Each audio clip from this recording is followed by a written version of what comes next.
Have you ever stood next to someone waiting for a bus or an elevator and felt that silence, that heavy, awkward silence, and you didn't know what to say?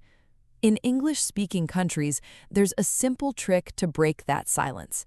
It's small, it's easy, and almost everyone uses it. Talking about the weather.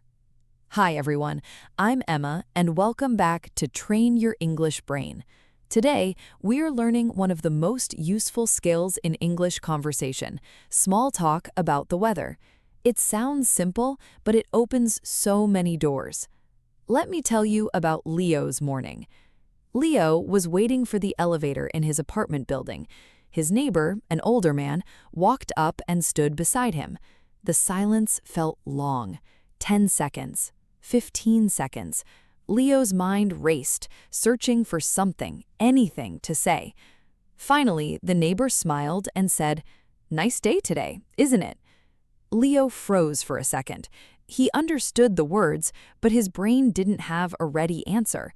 He just said, "Yes," and looked at his phone, feeling embarrassed.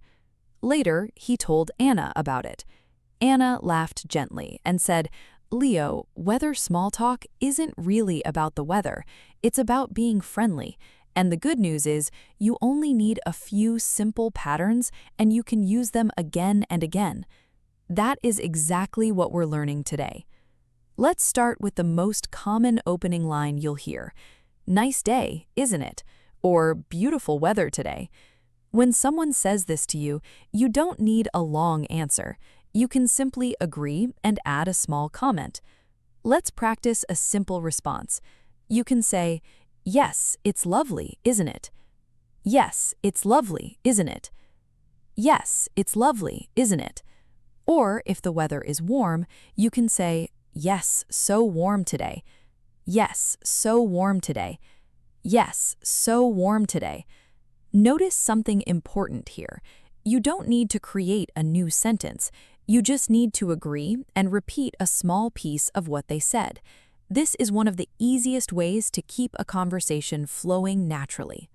Now, let's think about the opposite kind of day, cold, rainy, or gray weather. English speakers love talking about bad weather too, and honestly, this is often even easier because everyone loves to complain a little in a friendly way. If it's cold, someone might say, "Cold today, huh?" And you can respond, "I know, freezing." "I know, freezing." "I know, freezing." If it's raining, you could hear, "Can you believe this rain?" And a great response is, "I know, it just won't stop." "I know, it just won't stop." "I know, it just won't stop." Let's return to Leo's story. A few days later, Leo was standing at a bus stop, and it started raining. A woman under a nearby umbrella turned to him and said, "Can you believe this rain?" This time, Leo was ready. He smiled and said, "I know, it just won't stop." The woman laughed and said, "Right? I heard it's supposed to rain all week." And just like that, a real conversation began. Leo felt something warm inside him, a small but powerful feeling, confidence. Now, here's something important Anna taught Leo. Weather small talk often leads to a second sentence, usually something practical or personal. This keeps the conversation going a little longer in a very natural way. For example, you can add, "Are you doing anything fun this weekend?" if the weather is nice, or "Did you remember your umbrella?" if it's raining. Let's practice these follow-up questions. Are you doing anything fun this weekend? Are you doing anything fun this weekend? Did you remember your umbrella? Did you remember your umbrella? These small questions show interest and they help the conversation flow beyond just "yes" and "it's cold." Let's go back to Leo and the woman at the bus stop. After talking about the rain, Leo felt brave enough to ask a follow-up question. He said, "Did you remember your umbrella today?" She smiled and lifted her umbrella slightly. "Just in time," she said, laughing. They both laughed together, and the bus arrived a moment later. It was a small conversation, only 30 seconds long, but Leo felt like he had crossed an invisible bridge.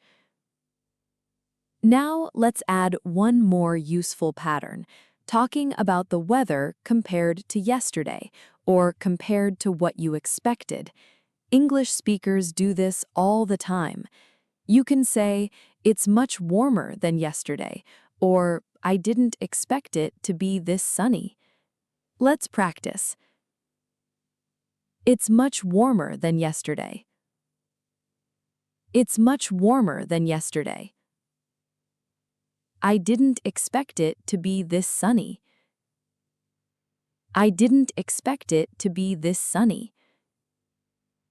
This pattern is wonderful because it shows a little more personality and opinion while still being extremely safe and easy small talk. Let's review the key phrases from today, one more time, together. Yes, it's lovely, isn't it? I know, freezing. I know, freezing. I know, it just won't stop. Are you doing anything fun this weekend? It's much warmer than yesterday. These phrases might feel small, but they are incredibly powerful tools. They help you connect with strangers, neighbors, coworkers, anyone in just a few seconds using simple, natural English. Now, here is your homework for today.